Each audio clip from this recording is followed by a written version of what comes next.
Olá, povo de Deus! Estamos começando a nossa live das 20 horas em ponto.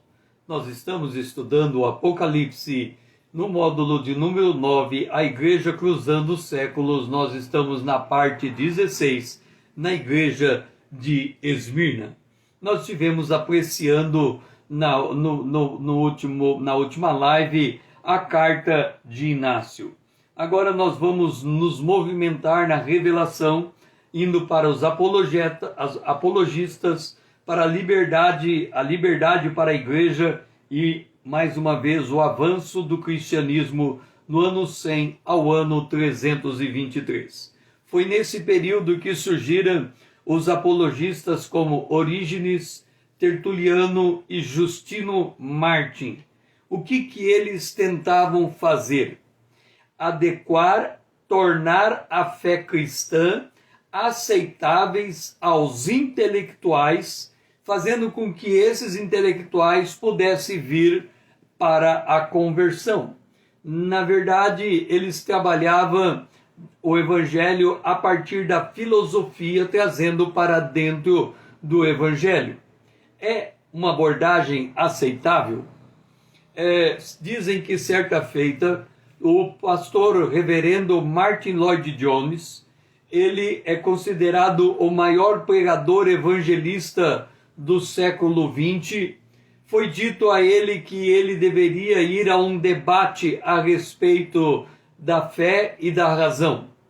E ele teria que debater com uma pessoa que não tinha passado pelo processo de novo nascimento. E ele teria dito o seguinte: como que pode haver uma conclusão num debate dessa natureza se o homem natural não entende as coisas de Deus e elas lhes parecem loucura? Então há uma certa limitação para com aquilo que o apologeta pode fazer, até onde ele é capaz de fazer essa convergência entre a fé e a razão, entre o conhecimento bíblico e o conhecimento humano. Mas, de certo modo, os apologetas, eles tentavam fazer algo do tipo: olha, o cristão é gente boa, ele não está indo contra o Estado, ele pode coexistir com o Estado, ele é um bom cidadão, ele presta serviço, ele paga, ele gera riquezas, ele paga seus impostos. Então, há lugar para o cristão no conjunto, no contexto do Estado. Então, o argumento da apologia visava dar prova de bom testemunho dos cristãos ante os falsos testemunhos levantados. E quais eram estes falsos testemunhos? Vamos dar um exemplo. Antes, isto no argumento apologético, antes nós nos comprazíamos na dissolução, agora abraçamos a temperança.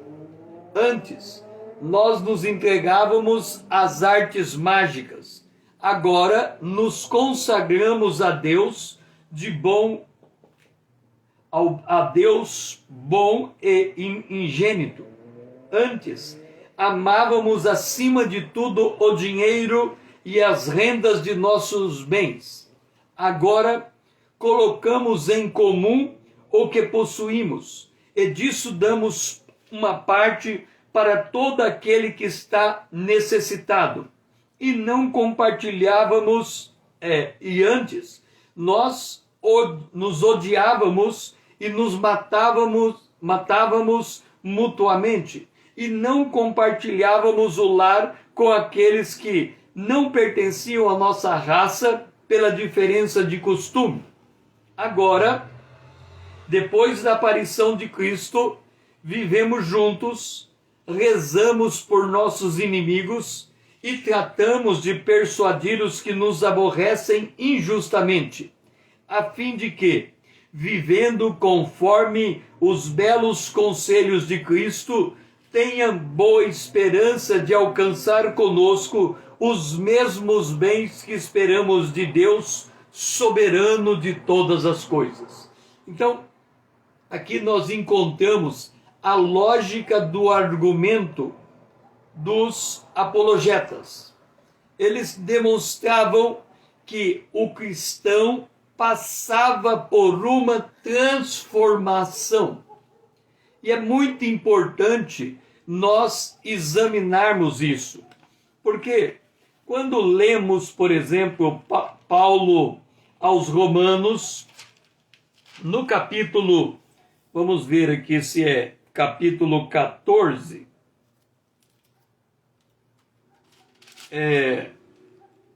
capítulo 14, Paulo vai dizer assim, 13, ele diz assim: não adulterarás, não matarás, não furtarás, não cobiçarás, e se há qualquer outro mandamento, tudo nesta palavra se resume: amarás o teu próximo como a ti mesmo. E tem um outro lugar que ele diz, e isso vai estar lá em Efésios, no capítulo de número 4, Efésios, vamos ver, no capítulo, acho que é 4, aquele que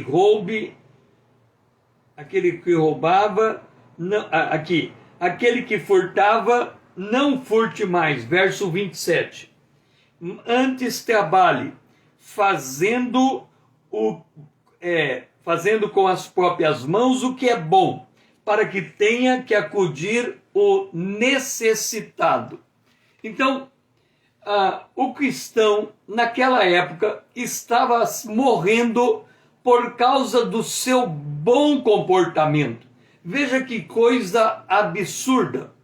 É comum, por exemplo, você pega uma pessoa que é drogada e ela pertence a um lar que não conhece Cristo. E ela é drogada e sabe o que o drogado faz: ele quebra as coisas, ele rouba as coisas, ele se torna incontrolável e tudo mais. Ora, dá muito trabalho para a família, ela tenta de todas as formas fazer com que esse drogado ele volte ao seu bom siso. Ok, quando ele se converte a Jesus Cristo, ele muda radicalmente. Ele deixa de ser drogado, ele passa a ser um bom marido, um bom pai, um bom esposo, um bom trabalhador e assim por diante. Muitas vezes, esta família chega para ele e diz: eu preferia que você fosse drogado a ver você convertido a Cristo, em que pese a profunda mudança que ele passou. Isso é um contrassenso, porque aquele que furtava não furte mais, ou aquele que vivia em dissolução agora está em temperança, aquele que amava o dinheiro agora divide tudo que tem, aquele que odiava agora convive bem com todas as pessoas. Não é uma contradição? Mas me permita mostrar algo que está em 1 Pedro, no capítulo 4, acerca da mudança que se processa com aquele que recebe Jesus como Salvador. Observe um detalhe. Vamos colocar aqui a situação. Nós temos aqui a sociedade.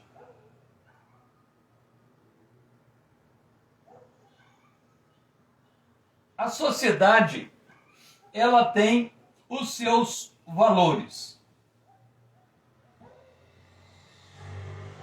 E esses valores, ele é traduzido em um pacto social.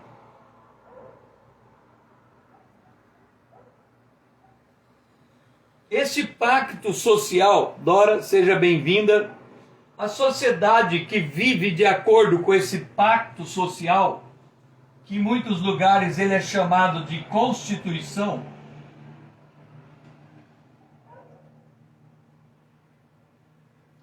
como estes valores da sociedade, eles mudam com o passar do tempo, muda também o pacto social e a Constituição que dá base a esse pacto social. Então, por exemplo, vamos pegar um determinado valor que ele era muito apreciado no começo do século XX, o valor da virgindade.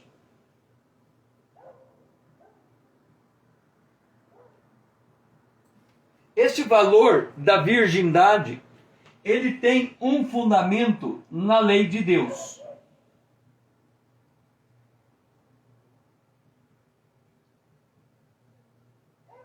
Na lei de Deus. Aonde está o fundamento da virgindade na lei de Deus? No casamento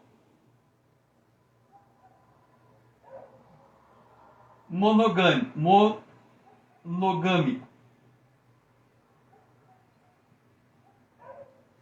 Que vai bater na fidelidade.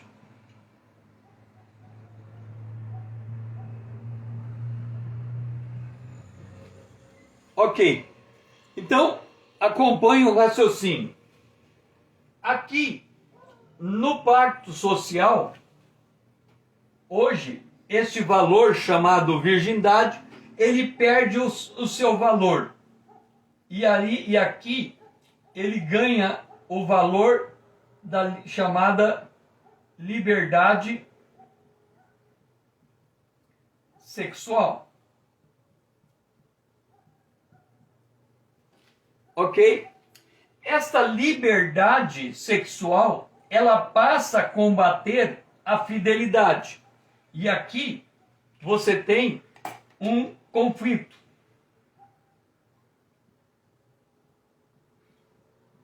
Por que tem o conflito?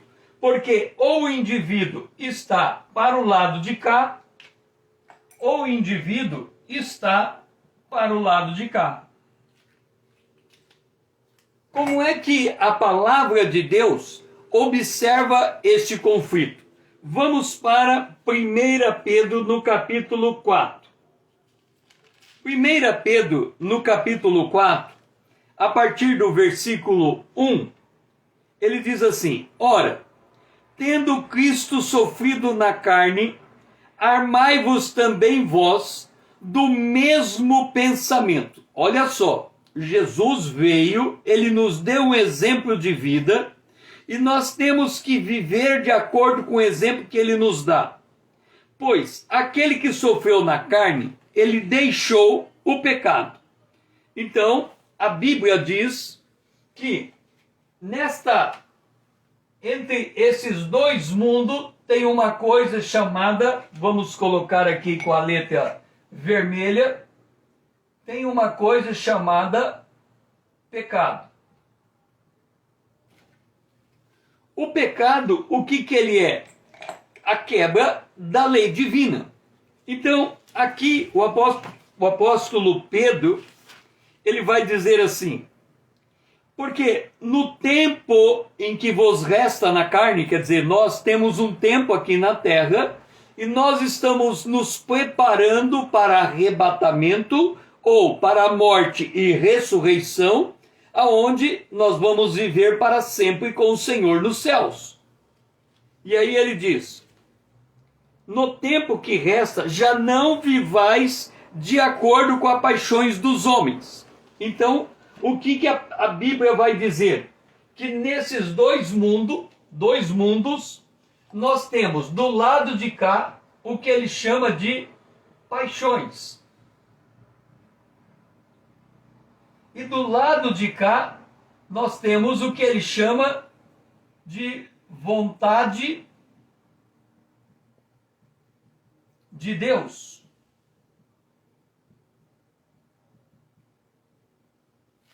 Então nós temos de um lado Deus com a sua vontade e do outro lado o indivíduo nas suas paixões.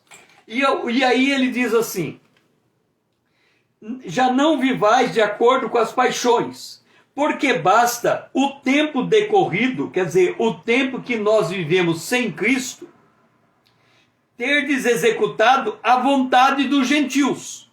Então ele diz: olha, Aqui a vontade de Deus, aqui as paixões dos homens. Mas nós nos identificamos dos dois lados. Sem Cristo, e o fator de separação aqui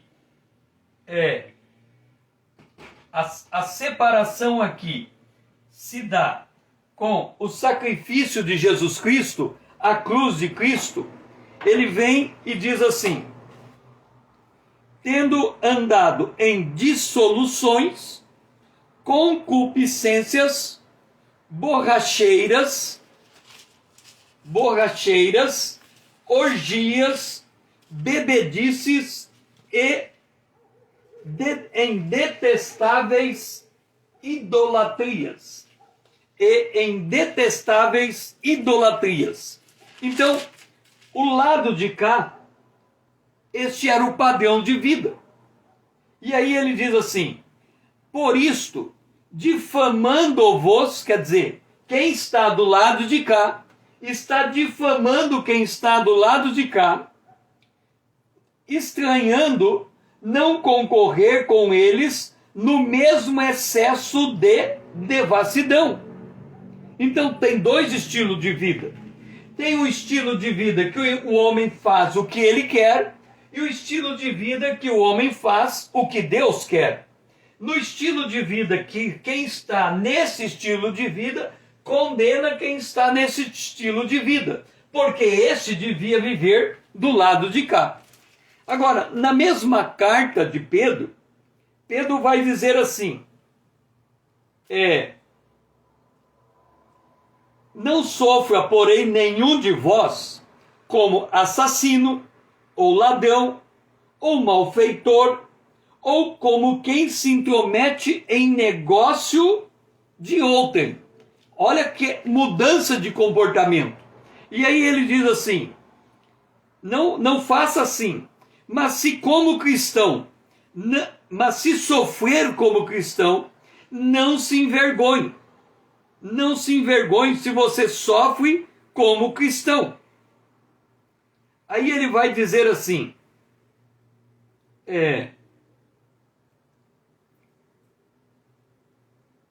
ele vai dizer aqui, quer ver?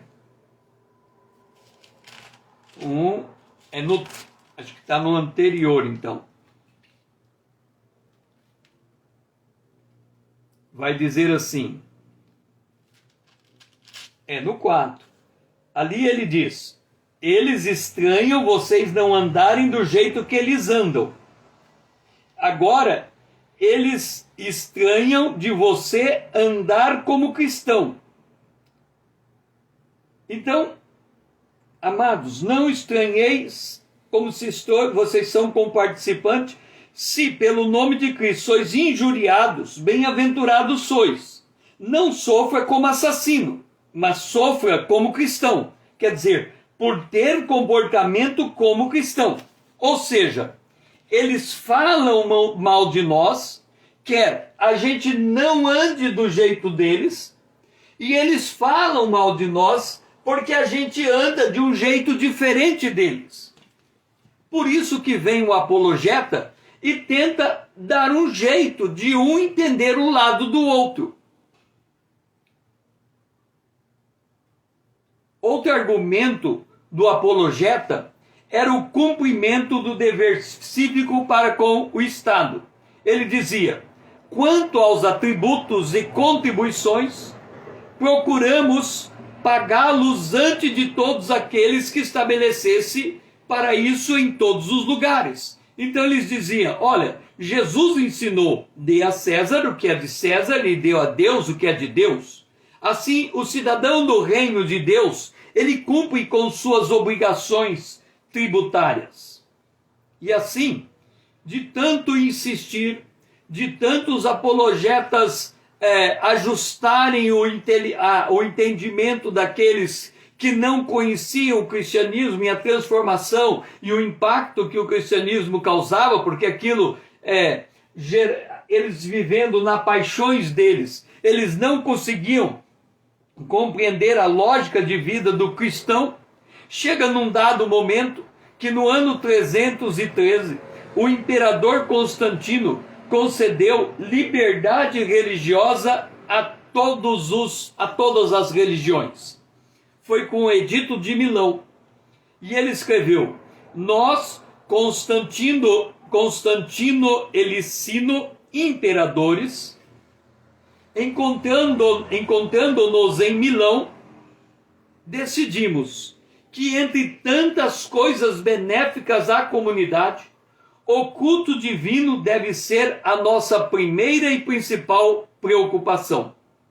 Pareceu-nos justo que todos, os cristãos inclusive, gozem de liberdade de seguir o culto e a religião da sua preferência. Assim, qualquer divindade que no céu mora, ser-nos-á propícia a nós e a todos os nossos súditos. Note, o Edito de Milão, ele não estabeleceu a liberdade religiosa do cristianismo, mas ele definiu a liberdade religiosa de todas as religiões. Então, os apologetas, eles aplainaram o caminho para que chegasse esse momento em que o Estado reconhecia o direito das religiões de prestar o seu culto ao seu Deus. E assim, a igreja continuou avançando nesse período. Com a morte de Pedro e de Paulo por martírio em Roma, foi relevante para considerar a igreja de Roma como proeminente sobre todas as igrejas. Por quê? Paulo morreu em Roma, Pedro morreu em Roma, então Roma se tornou o centro do cristianismo no mundo à luz destes, porque, na verdade, o centro também se deslocou para Constantinopla. Naquela época, o centro religioso mudou de Jerusalém por causa da perseguição, foi para Roma, mas de Roma, como o governo romano foi dividido entre a parte ocidental e a parte oriental se tornou mais forte, Constantinopla se transformou o centro religioso do cristianismo naquela época. Outros centros importantes do cristianismo foram Edessa, na Turquia, Cartagena e Alexandria, no Egito, e Antioquia, na Pisídia. Então, estes foram os lugares para onde o cristianismo foi se deslocando, de Jerusalém a Roma, Antioquia, Pisídia, Constantinopla na Trácia, Edessa na Turquia e Cartagena e Alexandria no Egito. E ali o cristianismo ele teve essa expansão e parece que ele chegou até a Espanha, a Gália, isso entre o século II e o século IV, terminando esse período da igreja de Esmirna. Agora nós vamos entrar na igreja de Pérgamo. A igreja de Pérgamo, ela está no período histórico. Vamos para a igreja de Pérgamo. Ela está no período histórico que vai do ano de número 323 a 538. Então nós temos aqui a igreja de Pérgamo,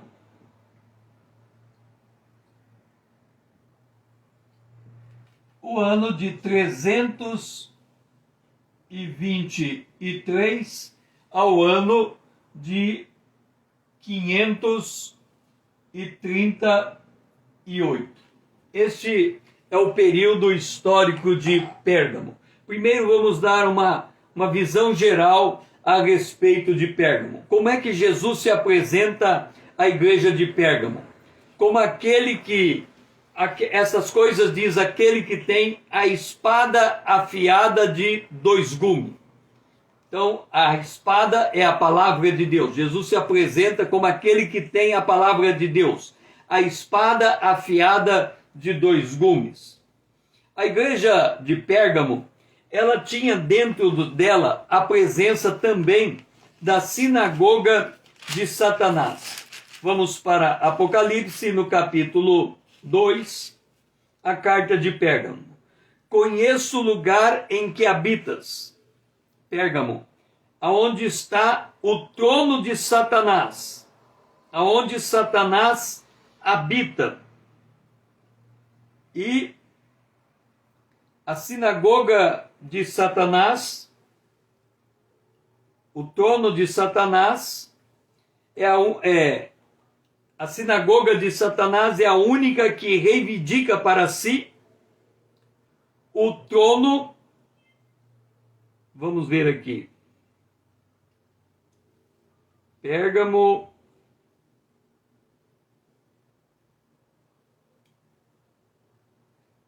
Os primeiros sistemas religiosos criado por Satanás foi a Babilônia. E neste lugar ele tem um trono aonde ele habita e aonde está criando.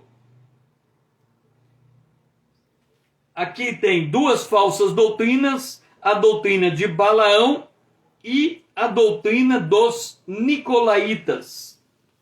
E um elogio para a igreja.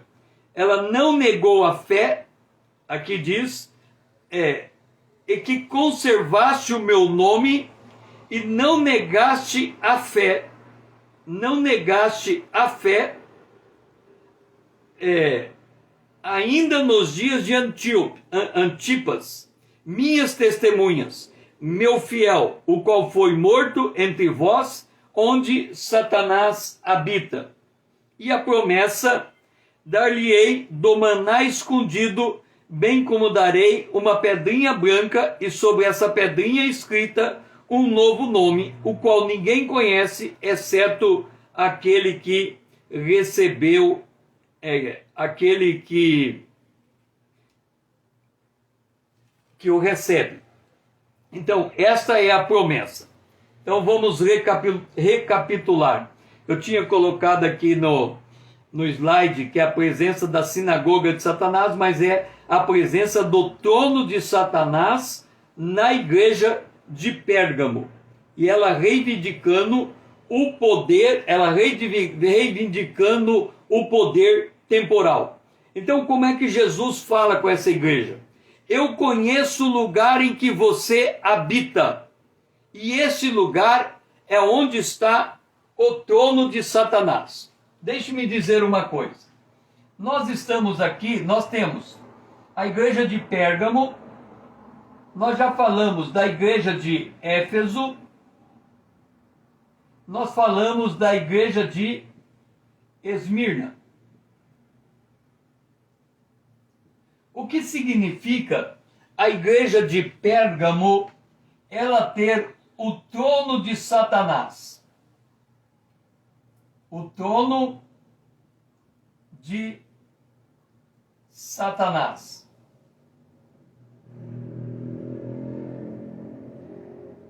Nós precisamos resgatar aqui algumas questões que nós já apresentamos no módulo Satanás, o Deus desse século. Naquele módulo, nós falávamos que, outrora, quando Lúcifer foi criado, Deus deu a ele o planeta Terra para ele tomar conta. E dentro do planeta Terra, ele deu a ele o Monte Santo. Naquela época em que ele tinha direito a esse Monte Santo, este Monte Santo ele era formado pelo reino mineral. Portanto, foi numa era anterior ao terceiro dia, quando Deus cria a terra com o reino vegetal. Então esse período foi anterior. Ele perdeu o direito à terra. Ele perdeu o direito à terra porque ele fez uma rebelião para tomar o trono de Deus ou se colocar mais alto do que Deus perante todas as outras estrelas do céu. Quando ele vai para esse ponto, ele sofre a sua primeira queda. a primeira queda de Satanás, na primeira queda de Satanás, ele cai para o chamado segundo céu. Ele cai do primeiro céu. Vamos lá. Ele cai do primeiro céu. Esta era a posição original dele. Ele estava ele tentou sair da terra, ir para o primeiro céu, ele cai e hoje ele está ocupando o terceiro céu. Ok. O terceiro céu, ele precisa estabelecer um lugar. Mas, olhando para Deus, Deus tem um trono no céu. O que Deus faz? Deus olha para a terra e Deus, na terra, ele define a sua cidade como a cidade de Jerusalém. A cidade de Jerusalém, ela é a cidade do Deus vivo, a cidade do grande rei. Esta é a cidade de Jerusalém. A igreja espera a nova Jerusalém e Israel espera a Jerusalém. Então, quando a Bíblia diz, ore pela paz de Jerusalém, ela está dizendo assim, ore para que Jesus Cristo volte, reine sobre Israel e estabeleça o reino milenar. Nós estamos caminhando para esse tempo que vai se dar depois do arrebatamento da igreja. Ora, Satanás olha para Deus, que tem a cidade chamada Jerusalém. O que ele faz?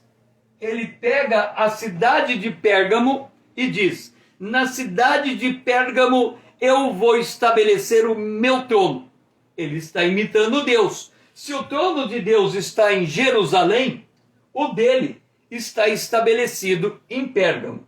Agora entenda, Satanás, ele não é onipresente. Ele não pode estar em todos os lugares da terra. Se ele define que um determinado lugar é o lugar onde ele vai estar, por exclusão, ele não está nos demais lugares. Aí você me pergunta, César, se ele tem o trono dele na cidade de Pérgamo e ali ele habita, como é que ele controla o mundo se o mundo jaz no maligno? Porque ele tem principados, autoridades, potestades, dominadores, hostes espirituais malignas que giram por todo esse espaço e trazem informação que são trabalhadas ali onde ele está estabelecendo o seu reino, e dali do seu reino ele tem dois objetivos. O primeiro, o trono, e o segundo, a sinagoga. Nós já vimos a presença da sinagoga na carta, na igreja de Esmirna. E agora, aqui em Pérgamo, ele já chega na posição de ocupar um trono. E o cristão, ele tem que viver nesse ambiente. Ora, de um ponto de vista geral, generalizado, nós vivemos num mundo que jaz no maligno. Então, se o diabo anda em derredor de nós buscando a quem possa tragar, em qualquer ponto do planeta, nós estamos na mesma condição que esteve Antipas diante de Satanás na cidade de Pérgamo. Percebe? Quer dizer, o mundo jaz no maligno. Agora, o governo dele está centrado naquela cidade. Naquela cidade é encontrada uma pessoa chamada Antipas. E ele é quem? A fiel testemunha de Jesus. A testemunha de Jesus e aquele que se coloca fiel. E o que vai acontecer com ele? Ele vai morrer naquele lugar por perseguição do diabo. Lembra que na igreja de Esmirna os mártires morriam a rodo? Muitos morreram naquela época dando testemunho de Jesus. Agora, se por um lado a igreja ela passa a ser reconhecida pelo Estado, por outro lado, o membro desta igreja, ele é perseguido pelas forças malignas que vêm a partir do trono de Satanás, que está na cidade de Pérgamo. E aí o Senhor, seguindo a sua carta, ele diz assim: eu tenho todavia contra ti, ou seja, contra os membros da igreja de Pérgamo, os que sustentam a doutrina de Balaão. E depois ele fala os que sustentam a doutrina dos nicolaítas.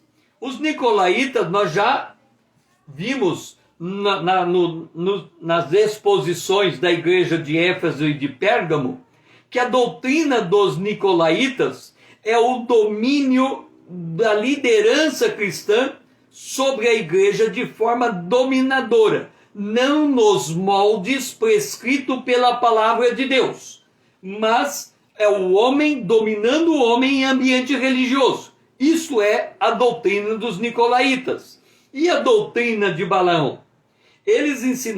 Balaão ensinava a Balaque a armar cilada diante dos filhos de Israel para comer coisa sacrificada aos ídolos e praticarem a prostituição. Então, a igreja estava com infiltrados dentro dela, e esses infiltrados estavam querendo dizer o quê? Lembra que nós colocamos aqui, viver de acordo com as paixões, ou viver de acordo com a vontade de Deus? Esta é a opção que está sempre colocada a cada cristão em todas as eras. Por exemplo, Paulo escrevendo aos Gálatas, ele diz: a carne milita contra o espírito contra a carne, para não fazer o que convém. Aí eu faço uma pergunta para você. O Espírito Santo não é inegavelmente mais poderoso do que a carne? É. Se ele é mais poderoso do que a carne, por que numa batalha, numa guerra entre a carne e o espírito há um empate técnico? A carne não faz o que o espírito quer e o espírito não faz o que a carne quer. Empate técnico. Porque o que desempata é a nossa vontade. Ande em espírito e você não vai cumprir a concupiscência da carne. Quer dizer, se de um lado tem as paixões humanas e do outro lado tem a vontade de Deus, a pergunta que nos é feita é: você quer viver de acordo com as paixões humanas ou você quer viver em conformidade com a vontade de Deus? E aí vem Balaão e ele diz: não, vamos viver de acordo com as paixões humanas. E aí ele arma ciladas. E nessas ciladas armadas, a igreja come daquilo que é sacrificado aos ídolos e em seguida passam à prática da prostituição. Então, a partir do momento que elas perdem a visão de Deus, elas se voltam às paixões da carne. É por isso que os primeiros conjuntos dos 10 mandamentos é não ter outros ídolos diante de ti. E aí os outros mandamentos voltam para os relacionamentos humanos. Não matarás, não roubarás, não adulterarás e tudo mais. Por quê? Porque à medida que o homem desconecta com Deus, ele cai na sua essência humana, ele se volta para as suas práticas que prescindem do controle e da vontade de Deus. E aí vem o Senhor e diz: quem tem ouvido, ouça o que o Espírito diz às igrejas. Agora, olha o que ele diz. Nesse ambiente em que o trono de Satanás está armado, nesse ambiente em que as pessoas estão se entregando à idolatria e à prostituição. Vamos considerar esses elementos. O trono de Satanás, a idolatria e a prostituição são elementos exteriorizados. É aquilo que os outros veem a nosso respeito. É a maneira como vivemos para fora de nós. É o comportamento que temos diante da sociedade. é aquilo que, de certa maneira, Jesus diz assim: você é luz, você é sal e você é luz. Você fala de acordo com o sal e você se apresenta de acordo com a luz. Se o sal for insípido e se a luz for apagada, essa pessoa não tem nem valor para os homens e nem valor para Deus. Ok. Aí ele vem e diz assim: eu vou lhe dar o maná escondido e uma pedra com um novo nome que ninguém conhece senão aquele que o recebeu. O que é que Jesus está dizendo agora? Ele está dizendo o seguinte: a igreja precisa voltar para dentro, ou o cristão precisa voltar para os seus verdadeiros valores que estão dentro de si, a sua identidade em Cristo Jesus. Se ele não enxergar a sua identidade, ele vai fazer aquilo que Pedro falou. Ele vai se corromper, ou se ele conhecer a sua identidade, ele não vai se corromper, ele vai ser criticado porque não anda de acordo com os ímpios, e ele vai ser criticado porque ele faz o bem e anda de acordo com a vontade de Deus. O mundo não vai conseguir compreendê-lo, porque ele não só tem uma atitude negacionista para com as paixões da carne, como ele é receptivo nas atitudes para com Deus. Ou seja, ele se aplica à prática do bem, ele é uma pessoa humilde, ele é longânimo, ele é uma pessoa que não se corrompe, não se deixa corromper, antes ele dá os seus bens, ajuda os outros e tudo mais. Muda completamente a característica de uma pessoa que conhece Jesus. Então, recapitulando, Jesus se apresenta a essa igreja como aquele que tem a espada afiada de dois gumes. Ele sabe, conhece o lugar onde a igreja habita, que está o trono de Satanás, aonde Satanás habita, e aqui é importante nós entendermos que, se especificamente a Pérgamo ali é o trono de Satanás, o mundo inteiro jaz no maligno. Quer dizer, as mesmas instruções que servem à igreja de Pérgamo se aplicam a todas as igrejas em todas as eras. O Senhor sabe que a gente conserva o nome do Senhor e não, a igreja de Pérgamo conserva o nome do Senhor e não nega a sua fé. Todavia, ele convive, ou ele tem que enfrentar a doutrina de Balaão e a doutrina dos nicolaítas. E há um chamado: arrepende, porque senão eu venho sem demora. Eu venho a você sem demora. Vamos ler essa parte, que é no verso 16 do Apocalipse 2. Portanto, arrepende-te, e, se não, venho a ti sem demora. E contra eles pelejarei com a espada da minha boca. É muito interessante que nós temos uma quebra de continuidade nesse verso. Deixe-me explicar para você. Ele está dizendo o seguinte: observa como a palavra de Deus, ela é extraordinária.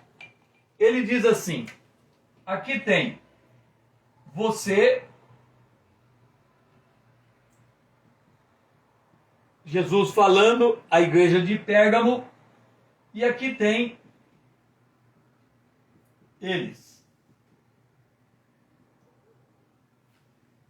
Esse você que somos nós, os cristãos, ele diz assim: eu venho,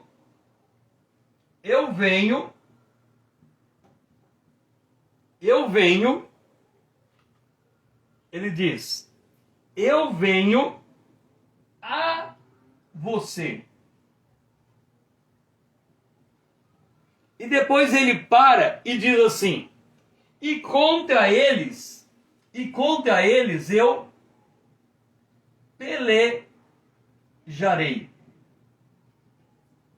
com a espada da minha boca.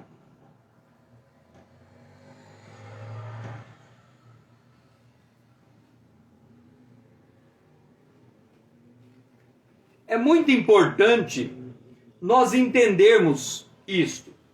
Ele vem a nós. Quando que ele vem a nós? Quando ele vier ao encontro da igreja nos ares. Ele vem a nós e é um mistério. Ele não fala o que ele vai fazer conosco. O que é que ele vai fazer conosco? Aí nós voltamos à posição de Zacarias capítulo 3. Quando Josué está diante de Satanás e o Senhor repreende Satanás e fala para o anjo trocar as vestes de Josué e restituir a sua posição. Então ele está dizendo o seguinte: eu venho a vocês e quando eu vier a vocês, nós vamos ter um colóquio tete a tete. Eu vou tratar vocês como filho.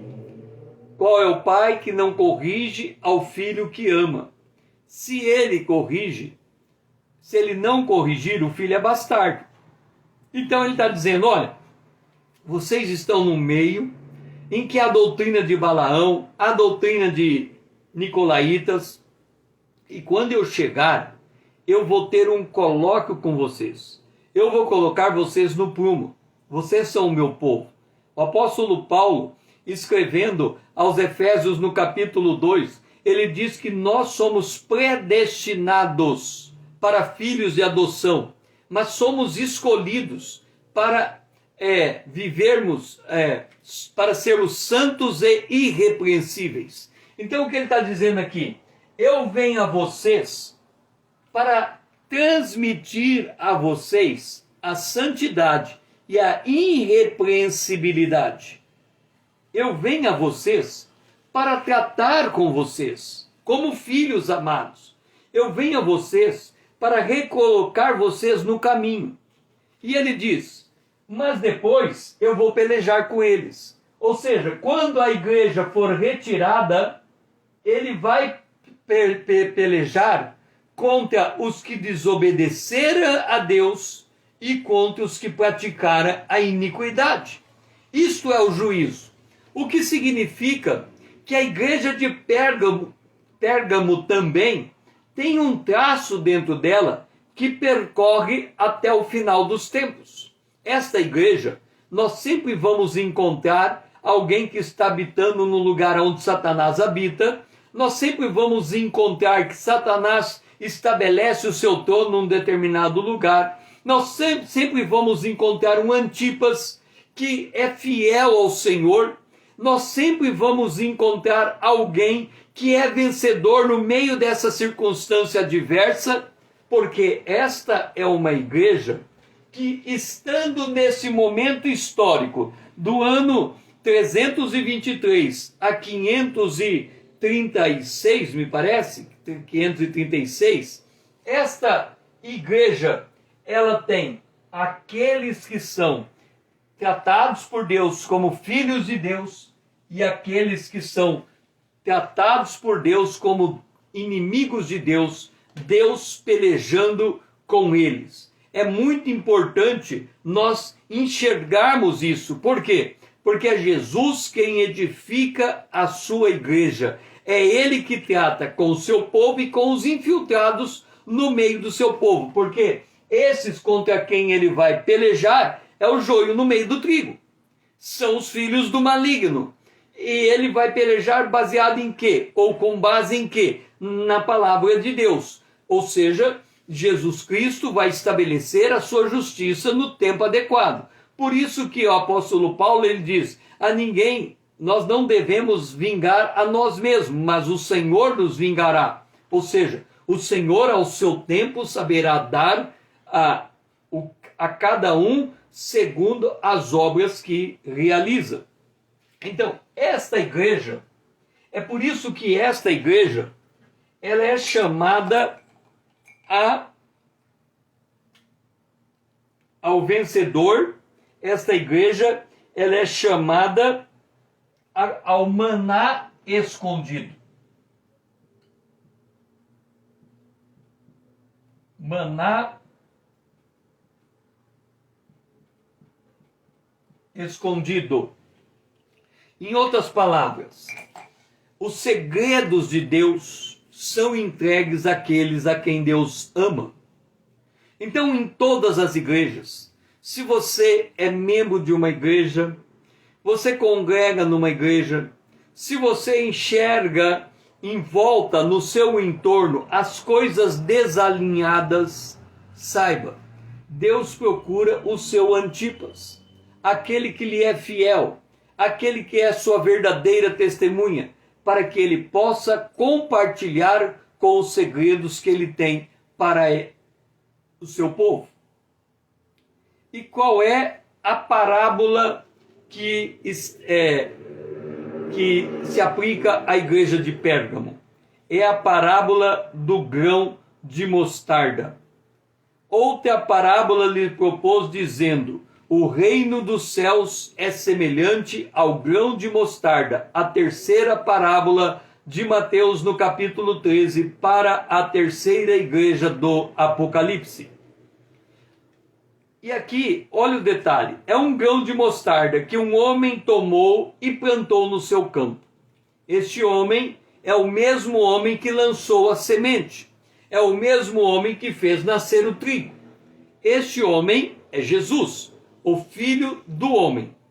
Este homem plantou o seu campo, o qual nasceu. Aqui, vamos entender a parábola do grão de mostarda. Vamos entender a parábola do grão de mostarda. Ela é a menor das sementes, mas sobre ela nasce uma grande árvore. Uma grande árvore, crescida é a maior das hortaliças, e as aves fazem ninho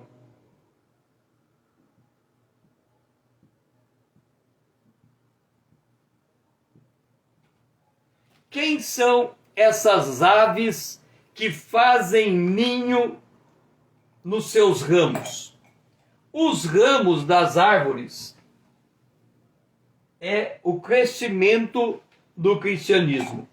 Ele era pequeno lá em Jerusalém, e vai por todo o mundo, e ele vai expandindo, e ele se torna uma presença que o mundo percebe. De novo, o cristianismo se torna uma presença que o mundo percebe. O que é se tornar uma presença que o mundo percebe? Vamos pegar o que está acontecendo no Brasil hoje. Quantos milhões de cristãos tem no Brasil? Alguns dizem 40, 60 milhões de cristãos.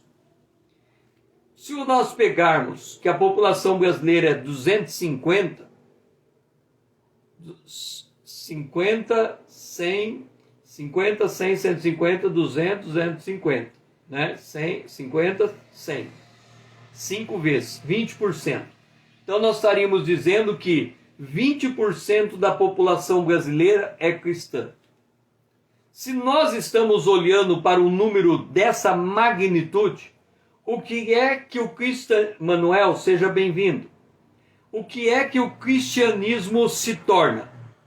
Então note uma coisa.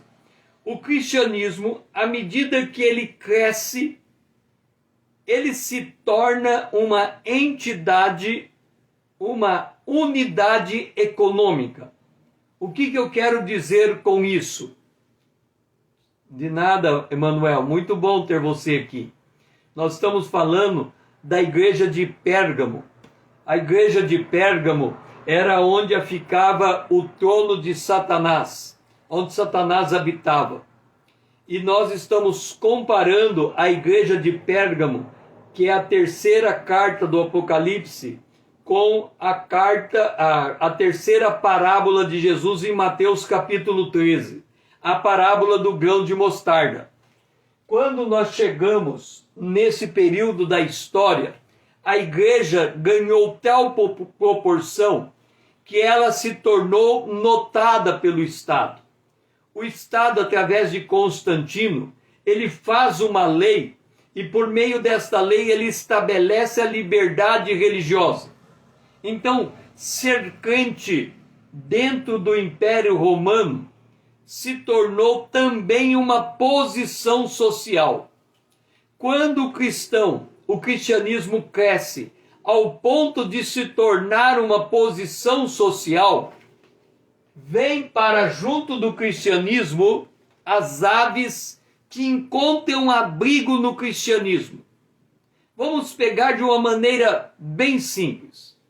Vamos supor que você tem uma casa onde tem o pai, a mãe e 3 filhos.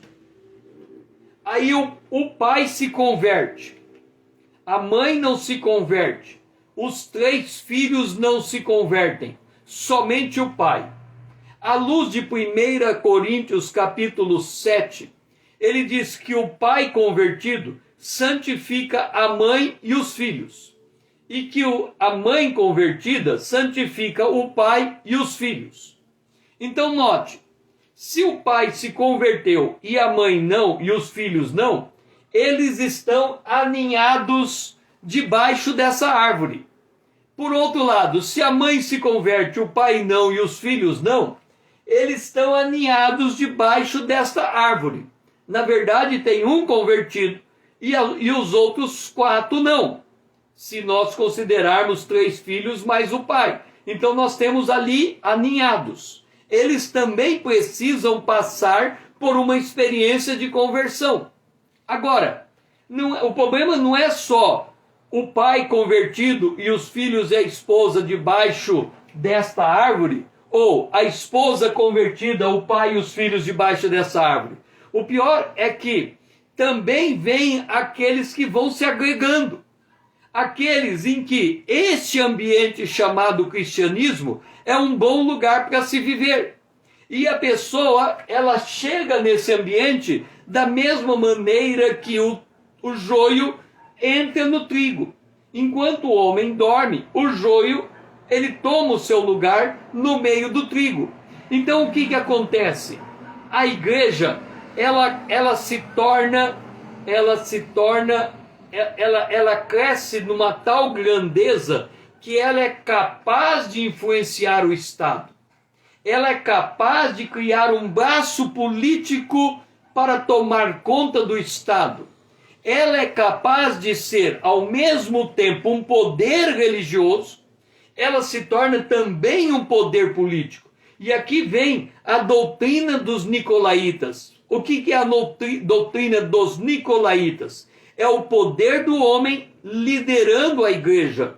Quando o homem começa a liderar a igreja fora dos termos divinos, o que ele almeja é aumentar o seu poder de influência. E quando ele se torna um poder de influência, a igreja se torna uma entidade econômica, como nós vemos hoje.